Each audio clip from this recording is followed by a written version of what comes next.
So it's like individual feature testing. Yeah. If you want to get really picky, you do it down to the minute, but that's probably excessive. Well, he did it down to the minute, so that's well, yeah, so you do it every minute into the future, 2 minutes, 3 minutes, until you hit 25 years. If we can do it as automation, then that's where you go.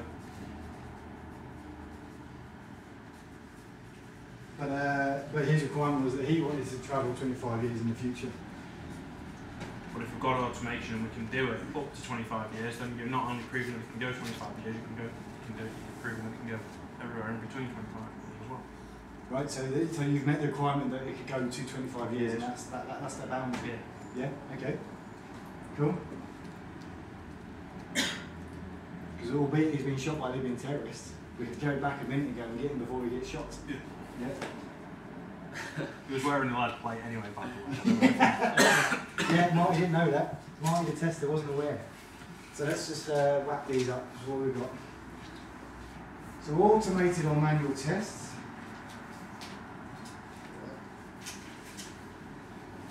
Major risks of failure if unproven technology. Is that off the proof of concept? Essentially, the question was, is there proof of concept or we don't invite? Is it, yeah? This the Delorean needs because normally, from a test perspective, any technology that has a proof of concept phase, isn't it, before it goes on to before we test it.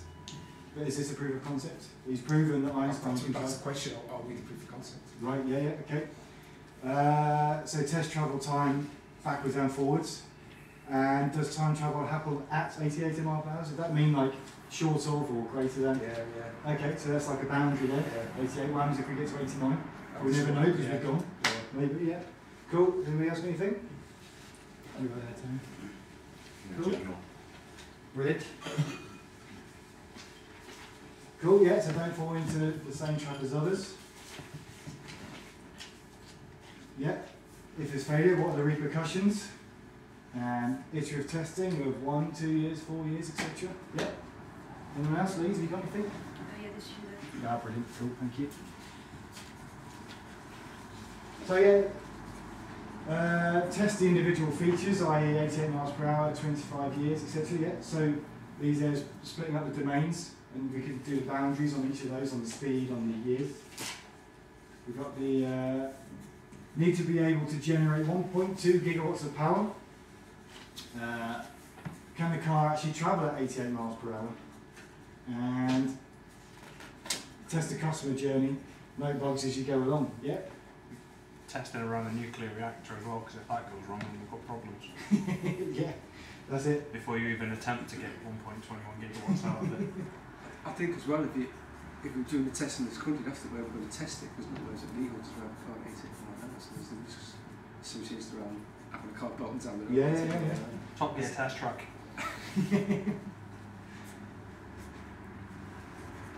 Cool.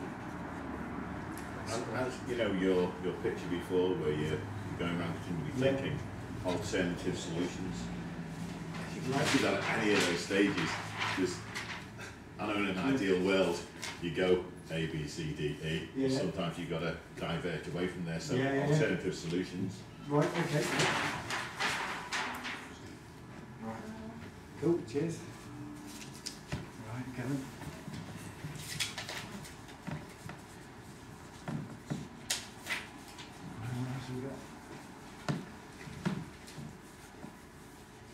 The car's performance, able to reach the required mileage, so that's the same as can travel at 88 miles per hour. Okay, we've got, is that what damage? What damage does the car experience as a result of time travel, plus wear and tear? Well, I can tell you the car gets very cold as it travels through time. So that might be something that over multiple time travel, the going cold and warming up again might cause some weakness, especially in Delorean. And so yeah, can we test on different platforms? So yeah. So what's the road surface like? Do you have tarmac? Is it mud or is it grass? Yeah. If you want to get bigger, you can start testing the hardware. Go on. So you can test metal fatigue on the chassis. Yeah. Wear and tear on brakes. So moving away from the software. Yeah. Well, it depends. If you're using hardware acceleration, yeah, they need to ensure that the hardware and the software are going to be compatible.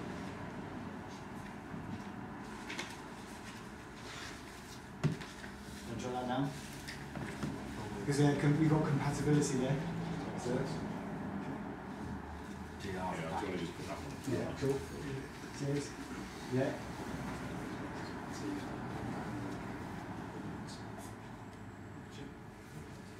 So we touched on alternative solutions. So this is the one prototype the doctor knocked up. If Marty starts testing it, he might realise that there's some weakness again with the hardware-software compatibility problems. Yeah, might be better as a train.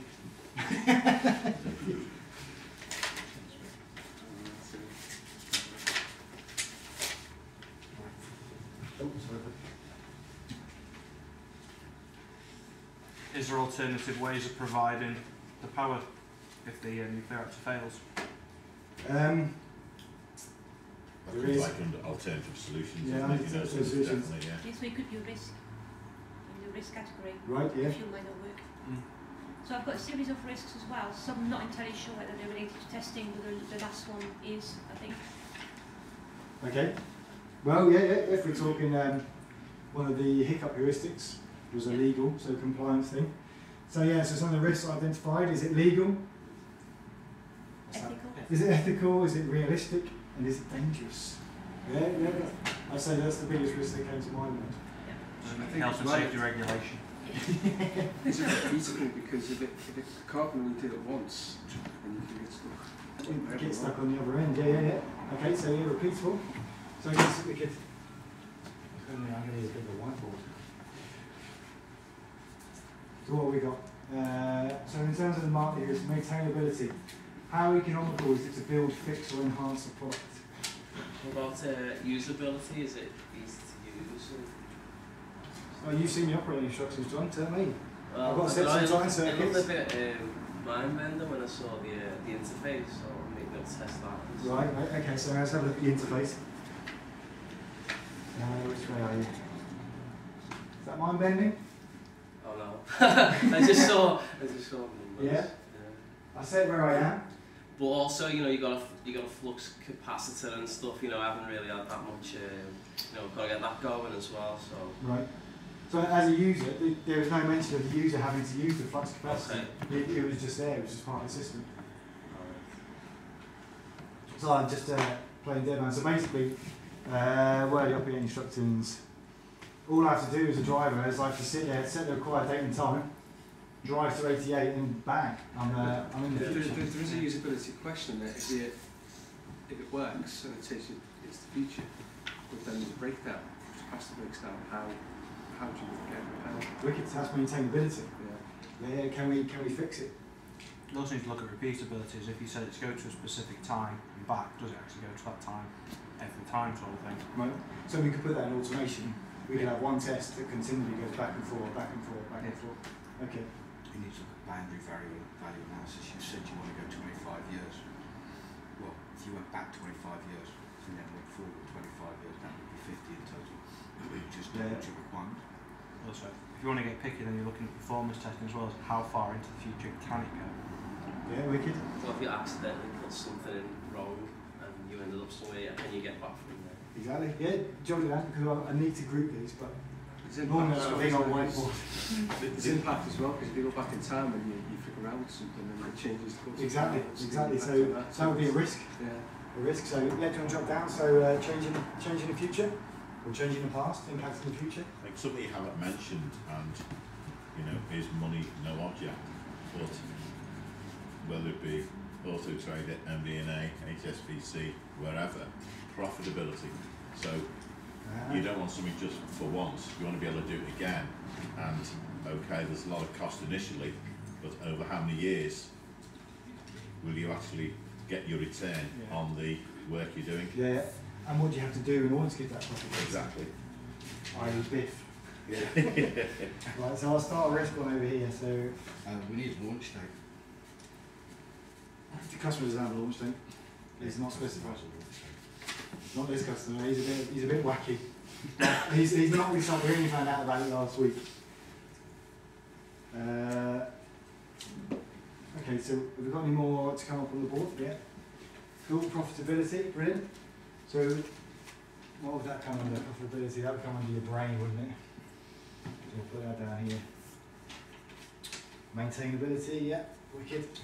Car breaks down in the future or the past, yeah, how can we fix it? Major risks of failure from proving technology, proof of concept. What would that come under? Major risks of failure from Risk. Risk, yeah, cool. What else we got? Automated or manual test will come under automation. The other thing you've got is in your brain, you're obviously got this operating systems or system requirements where, 88 mile an hour going forward 25 years.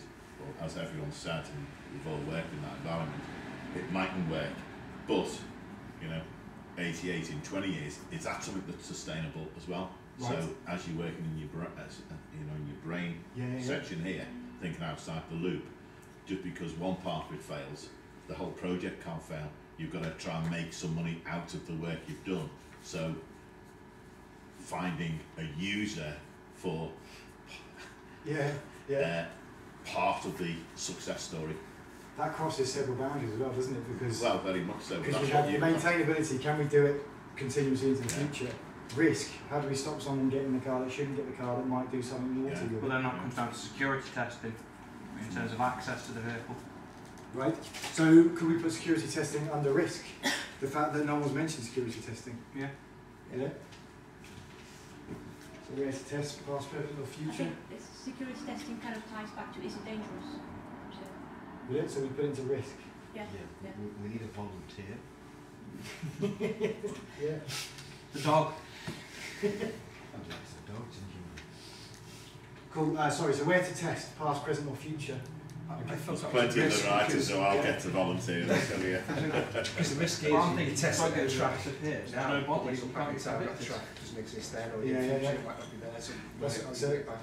So it ties into, so if you go back 25 years, you need to go back forward 50 years. Yeah. Somebody mentioned before the listing the most common failures on the car. So under maintainability, I have list those failures and produce a booklet to fix those failures for future users. Maybe that would be a separate requirement from the user story we've got there. Right, okay. One thing, Yeah, we sorry. haven't looked at availability of fuel, because plutonium's not exactly easy to Yeah. come by legally. So jot that down because that comes under maintainability. Because you can't run the thing. And risk. You've got spatial location risk. No, go on. Well, you may be on a flat plane now, but in 25 years' time, that may be underwater. Right, so that's a risk. Yeah. And one of the future things was to be able to move it in time and space. You don't know where things are necessarily in the future, even with Doppler's effect, so you could have been inside a planet. Yeah. You don't know if you're going to come through in one piece either, do you? I don't think nav maps would cover it. Terrain risk, availability of fuel. Is maintainability under risk? Yeah? Compatibility with existing technology is what happens when you start shoving things in a cigarette lighter. That's it. Can support your TomTom. Or any other generic brand of GPS. How to get rid of the 1p coin and the cigarette lighter, whatever. And your kids start Have you chewing down remembered it. to take the screwdriver with you? Yeah. Cool. So testing travel backwards and forward in time. What would that come under? That would just be time and date, wouldn't it? Then you've got another risk in handling 1.21 gigawatts of power as well. When you look at how much they're doing with an F1 with curves and they wear them great big yellow gloves. Yeah. So that's a bit of a risk. So there's the whole thing about the whole time travel machine, isn't there? Like you've got the nuclear power, you've got the plutonium, you've got the 1.2 gigawatts. So just handling the time machine in general, you have to have specialist equipment, don't you? You have the big yellow hats. Like, Radiation suit. Yeah, that's right. So handling time machine, and then you've got in times you've got the 1.21 gigawatts, you've got the radiation. Okay. NOPQT. Right. There's risks. There's a lot of risk with time travel, isn't there? Right. Okay. So I think as well, if it's not, is it meant to be used as a normal car? Or as well? don't know. That wasn't specified before we got shot down. Okay. like also under maintainability, all of things can go wrong, and it's not particularly, I know you'll say it's risk, but it's maintainability in anything you're doing, whatever system you're running, whether it be a Delorean car or a simple test. There's it's ongoing. There's never an end. You know, you did that circuit before. You never come to an end. It's maintaining that system. Okay, yeah. So just the system in general. Just the maintainability. Yeah. Do you have the, you know, think about when the guys went to the up to the moon, or into space, should I say? Whether did they go to the moon? Yeah. Did we believe they went? Anyway, whatever. We'll say that one for later. You can prove it now. You can Can fire a laser off the you can fire a laser off and monitor how long it takes to return to prove the distance between the Earth and the moon. All right. So that proves we went. Did it? Oh, good on. We went, did you? Nice one. But they may not. No, but what I'm saying is that they had all the tools of the trade within their power to fix anything that went wrong. Yeah, like the square peg in a round hole. Exactly. Yeah. So yeah, so maintaining general maintainability. Yeah. You got the safety aspects as well as in the future they want to make it hover. What happens when hovering fails and you start plummeting to Earth? Right. Okay. Yeah. So is that something that we should worry about now, or is that something that we should cover when it gets implemented? It's something to be aware of as a requirement for the future. Right, So to make sure it's a testable requirement. Cool. So we could make it cheaper by highlighting any possible defects prior to him implementing it. Yeah. Okay. So new functionality. Highlight risks. Okay.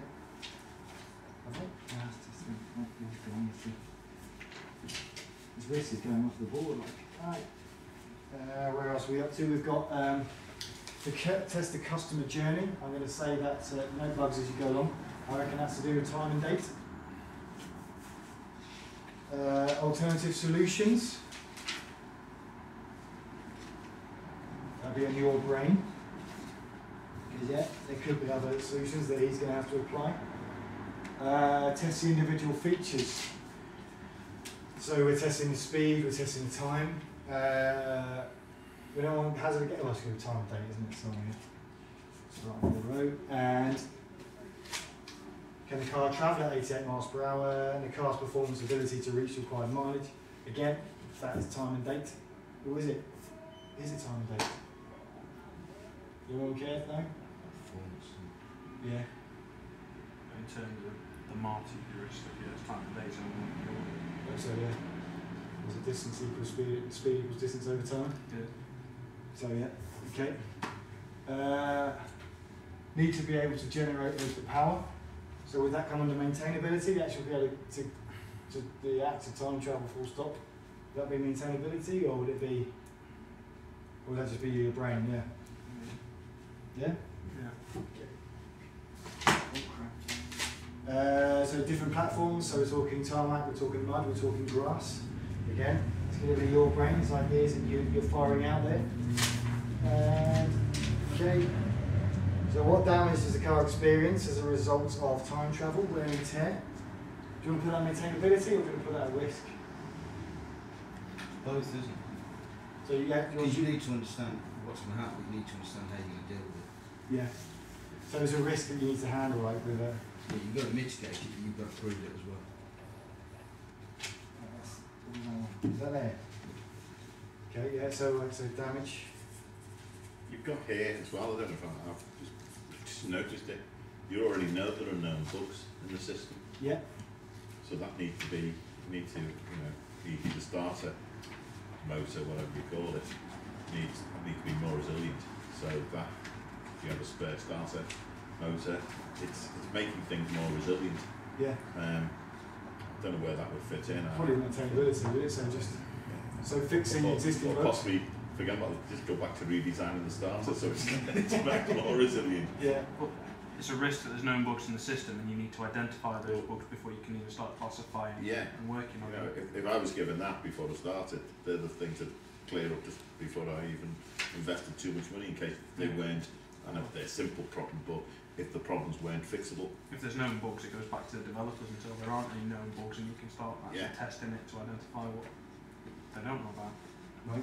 So the known bugs, where do you want to put them? Do you want to put them? I put them as a risk personally, Right, because they know about them but they don't seem to want to fix them, so they're a risk to our testing, because we could be testing something else that we then find an issue with that isn't necessarily what we're testing, it's because of the known bug already. But it's only a known bug to us as a tester.